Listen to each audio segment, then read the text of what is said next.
Cordial saludo.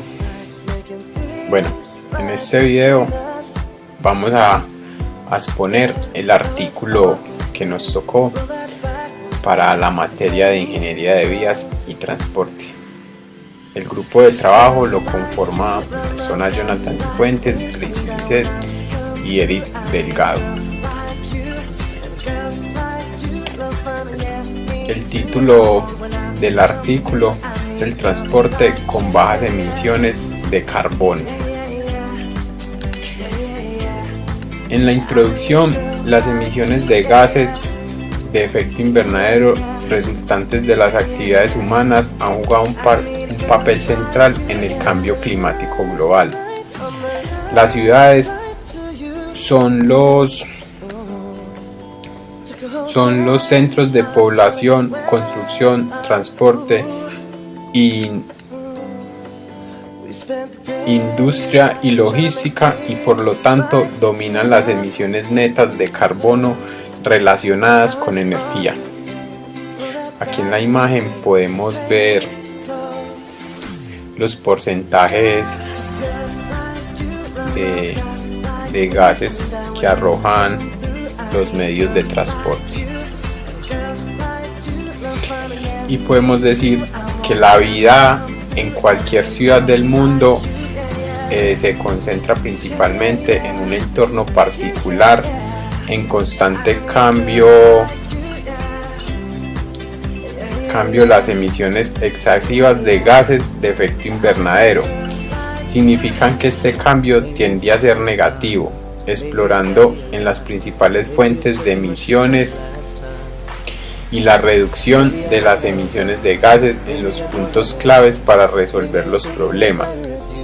El transporte y la construcción contribuyen a la mayor parte de emisiones de gases de efecto invernadero en el contexto del cambio climático global.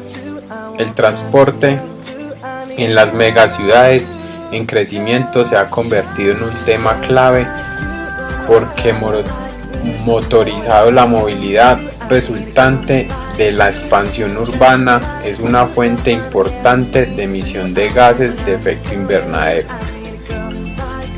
En el sector del transporte es uno de los principales impulsadores de emisiones de gases de efecto invernadero.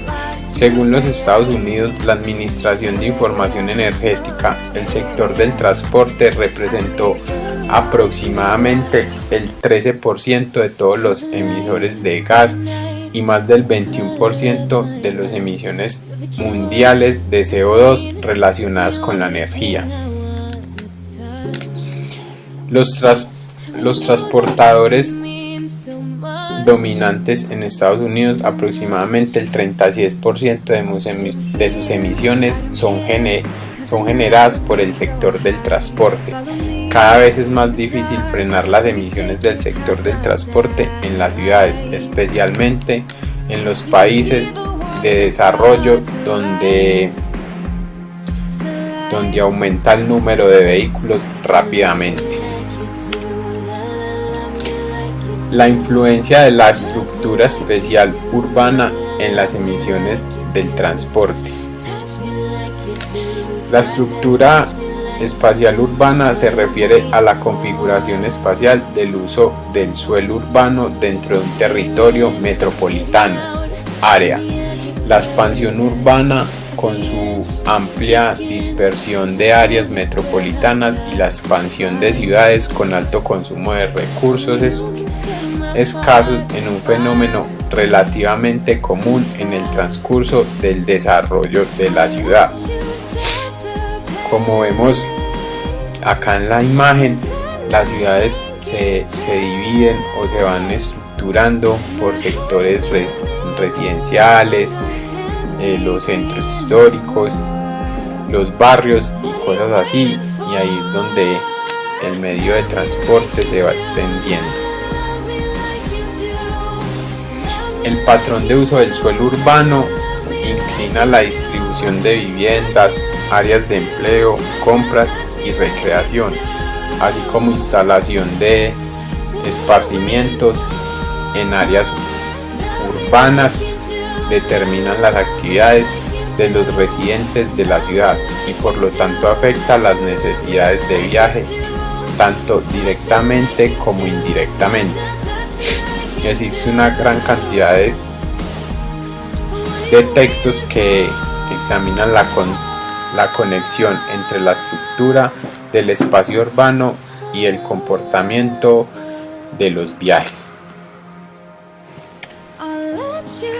Los efectos que influyen en los comportamientos de los viajes y las emisiones del transporte son los factores de forma que incluyen la compacidad, densidad y la escala urbana. Factores de función tales como la combinación de uso de la tierra y factores de red como el uso de la tierra, conexión con el transporte. La influencia de la compactibilidad, densidad y escalas urbanas. Una gran cantidad de investigaciones indica que las ciudades compactas con una alta densidad y buenos empleos y buenas viviendas facilita el equilibrio al acceso de los residentes a las instalaciones de servicios y por lo tanto reducen sus viajes. La gestión del crecimiento urbano se ha diseñado para frenar la expansión urbana en la periferia de las ciudades. Se espera que contenga la necesidad de viajes y uso de vehículos, promoviendo la conservación de energía y la reducción de emisiones. La contribución de la gestión del crecimiento urbano para frenar los efectos ambientales del transporte también ha sido empíricamente y ampliamente demostrado por las ciudades orientales. La densidad urbana se refiere al uso del suelo, la población, el empleo y las densidades residenciales.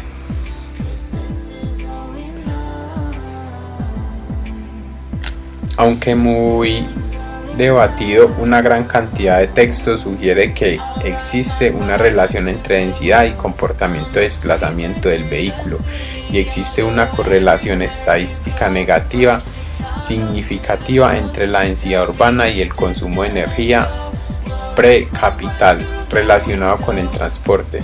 Estos hallazgos indican que el aumento de la densidad de las ciudades reducirá la energía consumida y las emisiones de H2O producidas por medio de transporte. Hay tres razones principales por las que una alta densidad urbana reduce el consumo de energía y las emisiones.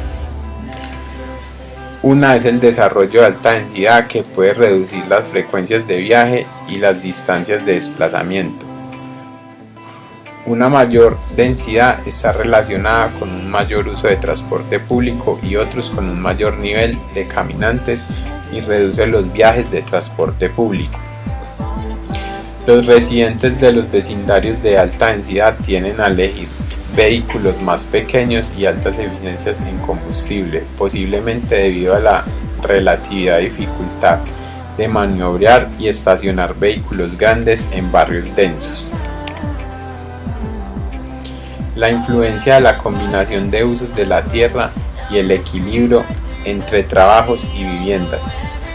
La extensión del uso mixto de la tierra también tiene un impacto significativo en los patrones de viaje. Se llega a la conclusión que el uso mixto de la tierra reduce los viajes motorizados al difundir viajes de manera más uniformes a lo largo del día.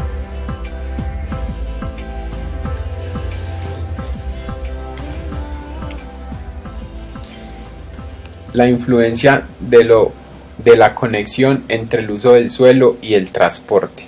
La densidad urbana, combinada con áreas de uso mixto construidas alrededor del sistema de tránsito de alta calidad, proporciona una estructura urbana enfocada que puede aflojar la dependencia del automóvil. Algunos investigadores sostienen que la demanda de viajes se puede reducir mediante la agrupación de actividades de vivienda y empleo en nodos. El aumento de vehículos privados puede minimizar alrededor de los centros de transporte público al aumentar la densidad residencial y de empleo, mejorando así el patrocinio del transporte público. La estructura especial urbana orientada al transporte por bajas emisiones de carbono, patrones y estudios de caso. La ciudad tradicional para caminar. En este estudio, una ciudad tradicional para caminar se refiere a la ciudad a la que el transporte no motorizado puede caminar o andar en bicicleta. Se ha adoptado como el nodo principal de viaje. Una ciudad andante se caracteriza por una alta densidad de mezcla y de uso de la tierra y esté conectado por calles estrechas en una forma orgánica del paisaje. Muchas ciudades modernas tienen posiciones que conservan características históricas para caminar o han sido construidas intencionalmente a escala peatonal por las autoridades municipales.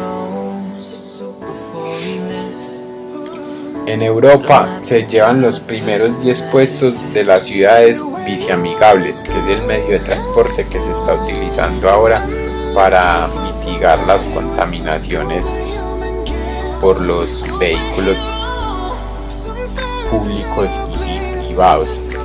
En Europa se llevan los primeros 10 puestos de ciudades en bicicleta, sin embargo en Bogotá no se queda atrás, ocupa el puesto 12 entre los primeros 20 del índice público. La moderna metrópolis de tránsito. La metrópolis de tránsito moderna es una ciudad modernizada en la que el transporte público es el principal medio de transporte y el patrón de desarrollo sigue siendo un modelo orientado al tránsito. El texto nos muestra un ejemplo como lo de Singapur, un modelo de sistema de tránsito rápido para el desarrollo de nuevas ciudades. Singapur goza de la reputación de una ciudad jardín, es una nación insular en el sudeste asiático. A fines de los 70 y a principios de los 80 el país desarrolló un modelo de planificación que enfatizaba la combinación de uso de la tierra y el transporte, que tuvo profundo impacto en el trazado urbano.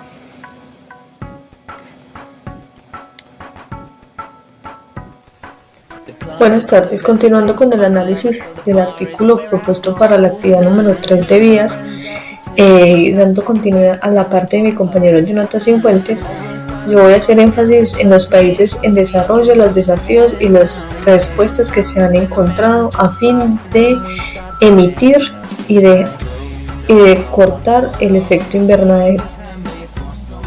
Dentro de las resoluciones se encuentra que 9 países en desarrollo presentaron en Bonn sus acciones e innovación para moderar las emisiones. Durante las conferencias del 2019 de las Naciones Unidas sobre el Cambio Climático de Bonn, los países en desarrollo presentaron un informe actualizado acerca de las actividades para moderar y reducir las emisiones de gases de efecto invernadero. Las acciones compartidas en el evento desarrollado bajo esquemas de intercambio de emisiones hasta medidas de eficiencia en el sector de la energía renovable y producción de carne de res con emisiones bajas. La transparencia es el vehículo clave para incrementar la acción y la ambición climática. Era una de las frases énfasis de esta charla en el 2019 en la ciudad de Bonn. Dentro de esta conferencia del clima se disociaron algunas medidas para el aumento de gases de efecto invernadero, como fueron promover un desarrollo bajo en carbono en sectores claves, enfoques innovadores para apoyar los gobiernos locales a implementar las políticas de cambio climático nacional, promover acciones político-privadas e incentivos que conlleven a más tecnologías climáticas y más innovaciones, crear instrumentos económicos tales como el comercio de las emisiones para ayudar a mejorar el nivel de ambición, fortalecer los sistemas nacionales de supervisión, presentación de informes y verificación. Uno de los objetivos principales de esta conferencia y un objetivo viable fue que en los países en vías de desarrollo, que para este caso son 9 países, la demanda de transporte de carga y de pasajeros se hicieron énfasis en que se duplicaría entre el 2010 y el 2050, exactamente en América Latina y el Caribe del transporte, lo que perfila el subsector como una mayor tasa de crecimiento en la generación de emisiones. De tal razón que se promueve el uso de carros híbridos y eléctricos a fin de crear una estrategia de sostenibilidad. Las ventajas de carros eléctricos e híbridos crecen a tasas superiores de un 200%. También es claro hacer énfasis en que el cambio climático es uno de los desafíos más premiantes para la agenda de esta conferencia, dado que la emisión del dióxido de carbono aumenta día a día y los estudios realizados exponen dos variables como las principales causas del incremento de estos gases de efecto invernadero, lo que son el aumento de la población y el crecimiento económico, en relación al trabajo y grosso modo en un análisis que existe en las dos variables.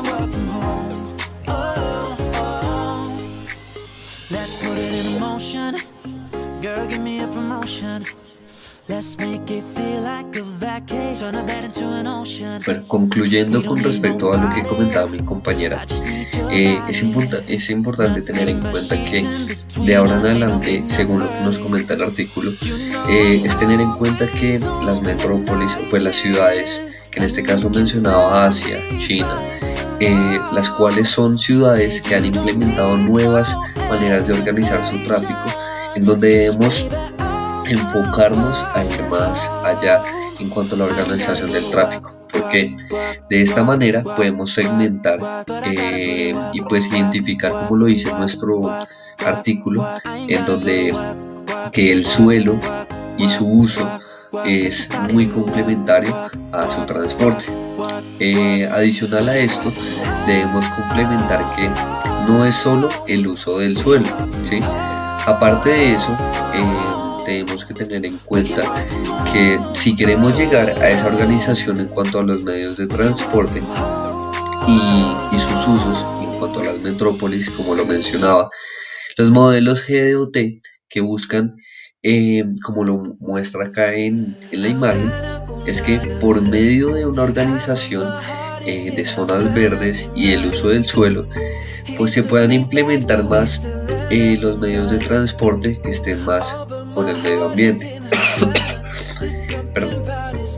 Que estén más acordes con el medio ambiente, y que de esta manera sea cíclico y que pues digamos podamos utilizar de mejor manera el suelo, en donde seamos o liberemos las ciudades más del CO2, o sea el carbono, óxido de carbono, en donde ¿cómo lo podemos evitar? Tengamos en cuenta que los autos, las motocicletas, obviamente los medios de transporte, pero pues digamos acá ya entramos a otro aspecto.